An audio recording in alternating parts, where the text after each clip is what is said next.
현대 영성신학자 중에 글렌 힐슨이라고 하는 분이 있는데 그분이 이런 말을 했습니다. 현대인이 하나님의 말씀을 잘 듣지 못한 이유가 두 가지가 있다. 그 첫 번째가 뭐냐 하면 분주함이라고 했습니다. 너무 바빠서 하나님의 말씀을 잘 듣지 못한다는 것입니다. 사실 현대인이 겪고 있는 대표적인 유혹, 다시 말하면 사단이 현대인들을 무너뜨리기 위한 아주 사단의 전략적인 무기, 그게 뭐냐? 바쁨, 분주함이라는 것입니다. 물론 일이 없어서 한가한 것도 문제지만은 또 너무 바쁜 것도 문제입니다. 왜냐하면 바쁘다 보면 자칫 소중한 것을 놓칠 수가 있기 때문에 그렇습니다. 한자로 바쁠 망자라고 하는 글자를 보면 참 바쁘다는 것이 얼마나 심각한지를 알 수가 있습니다. 한번 보여주시기 바랍니다. 한자 바쁠 망자를 보면 이 글자가 둘로 되어 있어요. 마음심과 잊을 망 혹은 죽을 망자로 되어 있습니다. 그러니까 바쁘다는 것은 무슨 말이냐? 마음이 죽는다는 것이에요. 마음을 잃어버린다는 것. 마음이 달아나 버린다. 그런 의미입니다. 그렇다면 마음이 죽으면 어떻게 되는가? 특히 성도에게는 경건 생활에 심각한 문제가 생기게 됩니다. 즉 기도에 대한 마음이 죽어버려요. 찬양에 대한 마음이 죽고 또 예배에 대한 마음이 죽고 섬김에 대한 마음이 죽어버립니다. 다시 말하면 신령한 일, 그 영적인 일에 대한 마음이 죽어버리는 것이죠. 그러니 하나님의 말씀을 잘 들을 수가 있겠습니까?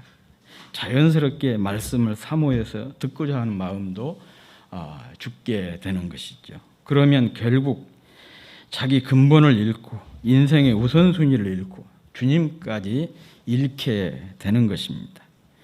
그리고 또 한 가지가 산만함이라고 했습니다. 이 산만함에는 두 종류가 있는데 하나는 무심결에 일어나는 산만함이고 다른 하나는 근본적인 산만함입니다. 그런데 중요한 것은 이 근본적인 산만함입니다.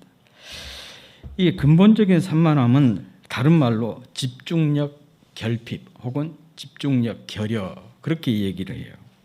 집중력의 결여는 흥미 결여를 의미합니다.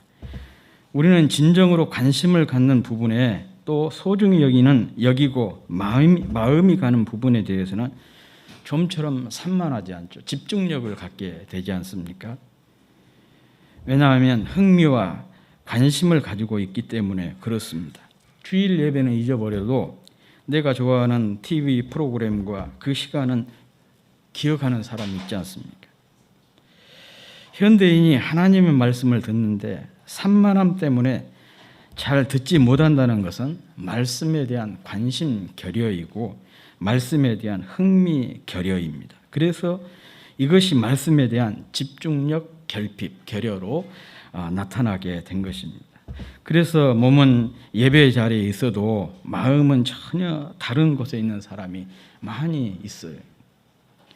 이런 사람에게 말씀은 즉시 사탄의 먹잇감이 되고 말지요.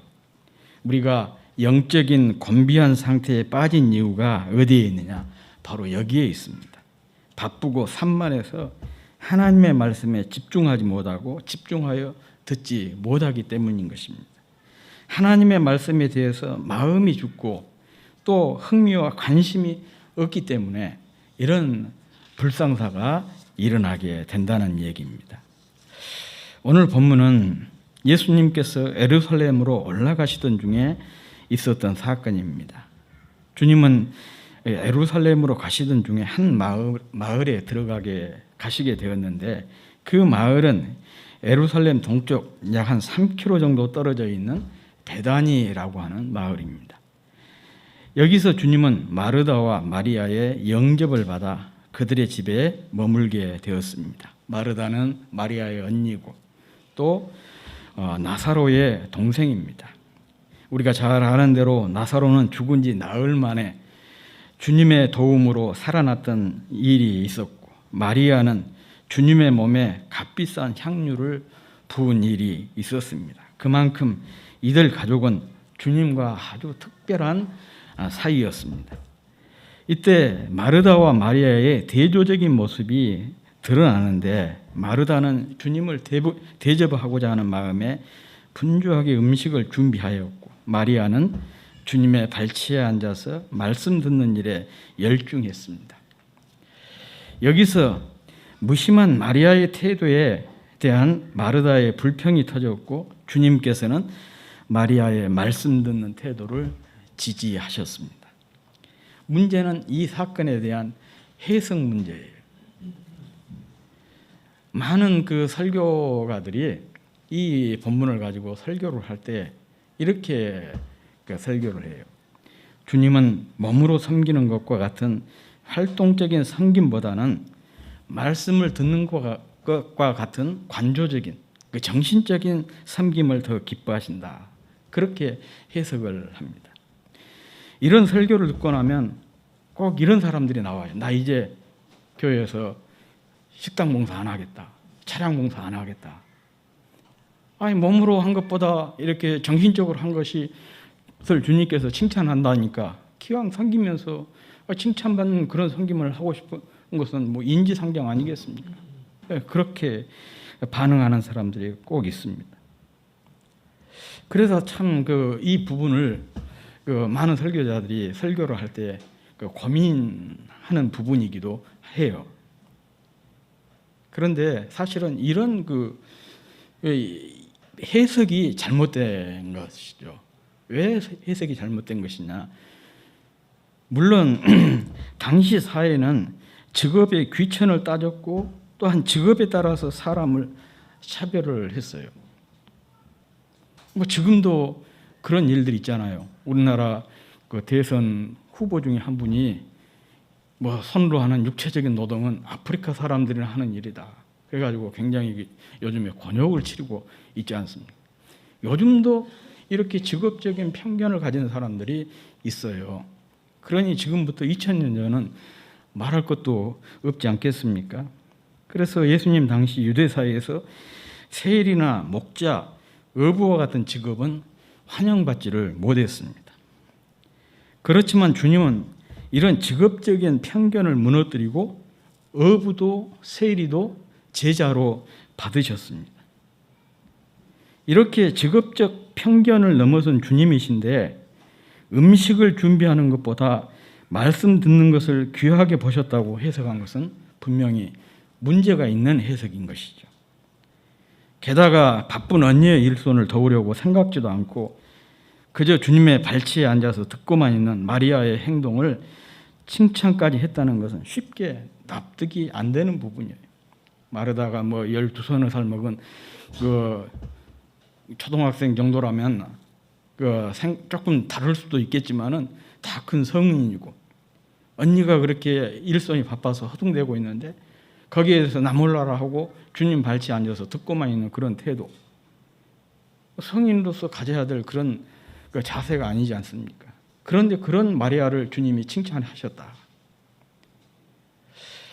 그래서 이 말씀을 있는 그대로 이렇게 묵상을 하고 해석을 하면 분명히 원래 이 말씀이 가지고 있는 의도를 제대로 읽어낼 수가 없는 것이고, 그러다 보니까 듣는 사람들에게 상처를 주기도 한 것이에요. 사실 그래서 이런 본문은요, 깊은 연구와 성찰이, 신학적인 성찰이 필요한 그런 본문입니다. 이 문제를 해결하는 데 중요한 열쇠가 되는 두 가지 해석이 있습니다. 하나는 사회 문화적인 해석입니다.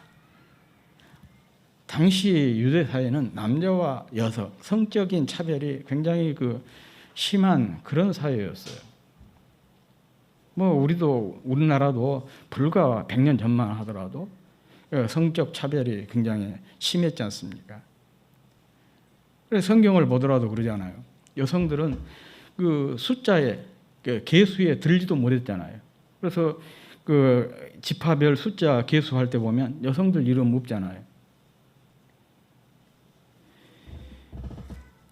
뿐만 아니라 여성에게 배움의 기회가 주어지지를 않았어요. 제가 이런 얘기를 하면 성경에 보니까 그 미리암을 선지자라고 하고 또 그 여자 그 사사 누구죠? 드보라가 있고 그런데 무슨 말이냐 그렇게 얘기하실 분들이 있겠지만 그 부분에 대해서 탈무드가 어떻게 해석을 해놨느냐, 남자들 중에서 쓸만한 사람이 없으니까 그래서 하나님이 그렇게 여자를 들었었다, 그런 식으로 해석을 할 정도예요. 그만큼 남성을 차별했던 시대가 사회가 유대 사회라는 것이죠. 뿐만 아니라 여성에게 배움의 기회가 주어지지를 않았습니다.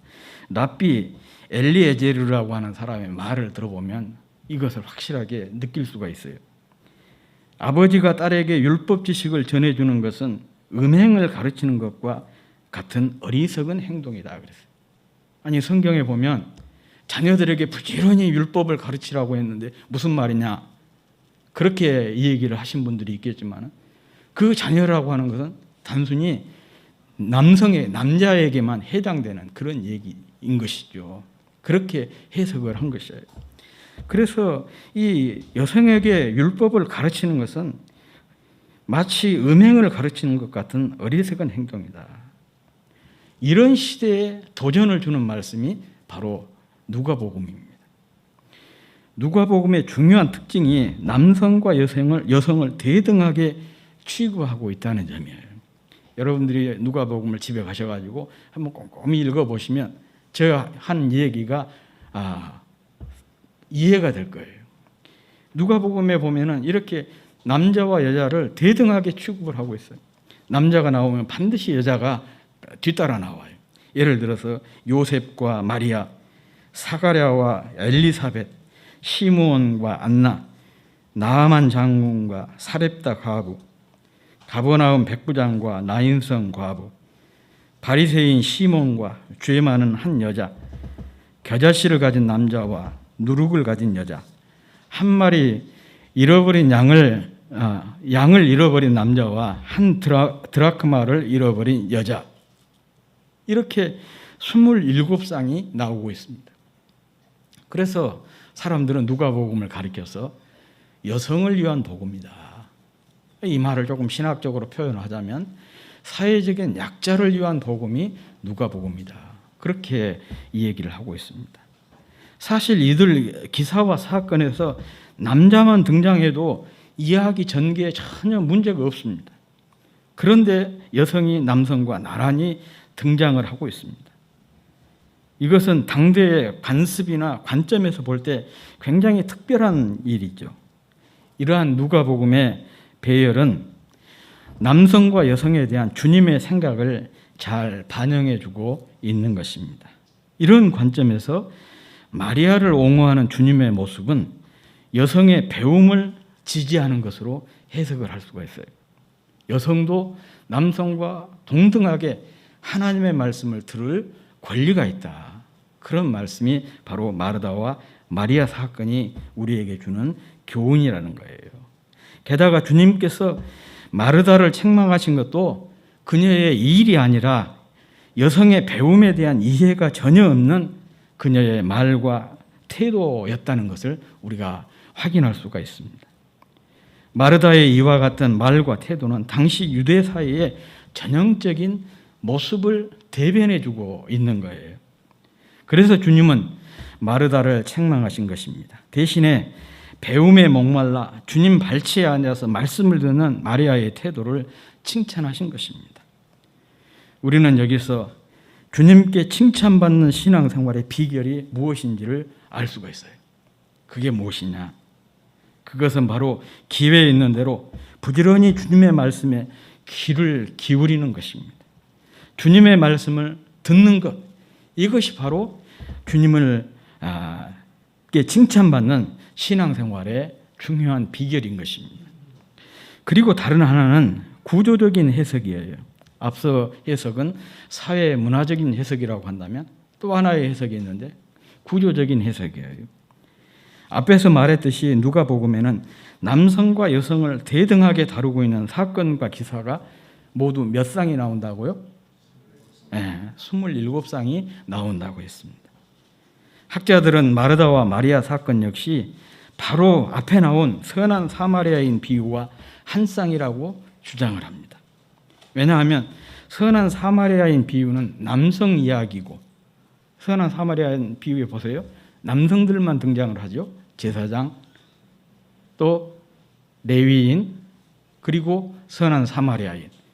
강도를 맞는 강도들도 다 남성들이고 강도를 만난 사람도 유대인이었어요.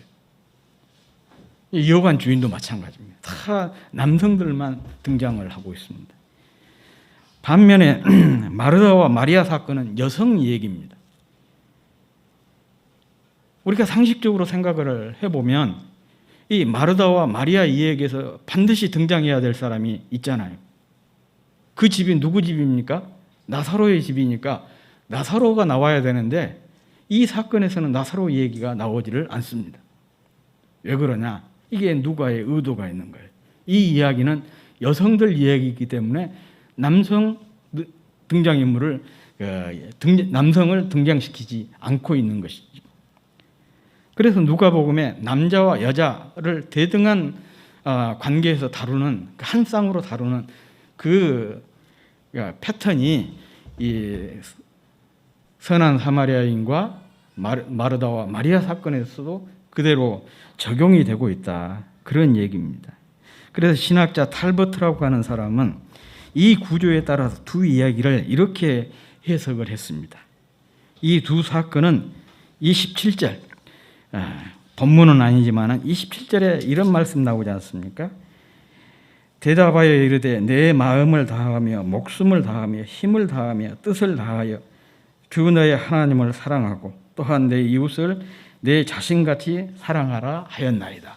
이것을 보고 두 개의 큰 계명이라 우리가 그렇게 얘기하지 않습니까? 바로 이 27절에 나오는 두 큰 사랑의 계명을 교훈적인 형태로, 그러나 역순으로 해석을 한 것이라는 거예요.